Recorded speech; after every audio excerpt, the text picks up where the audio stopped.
প্রধানমন্ত্রী অনেক হবে, অনেক আসবে, প্রেসিডেন্ট অনেক হবে, অনেক আসবে, তো সেই হিসাবে তোমাদের আমি ভালোবাসি, তোমরা জানো। তোমরা সৎ পথে থেকো, মাতৃভূমিকে ভালোবাসো। মনে রেখো, তোমাদের মধ্যে যেন পাকিস্তানের মেন্টালিটি না আসে।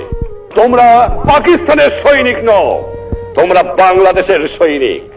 তোমরা হবে আমার পিপুলস আর্মি। তোমরা পেশাদার বাহিনী নয়, তোমরা শুধু সামরিক বাহিনী নও। তোমাদের দরকার হলে নিজের উৎপাদন করে খেয়ে তোমাদের দেশকে বাঁচতে হবে। এটা হবে আমার জনগণের বাহিনী, এটা হবে পিপুলস আর্মি। এটা পাকিস্তানের পেশাদারি আর্মি হবে না। এইদিকে তোমাদের খেয়াল রাখা দরকার। আর যেখানে অন্যায় অবিচার দেখবা, চরম আঘাত করবা, ন্যায়ের পক্ষে দাঁড়াবা, গুরুজনকে মেনো, সৎ পথে থেকো, শৃঙ্খলা রেখো, তাহলে জীবনে মানুষ হতে পারবা। একথা তোমাদের ভুললে চলবে না।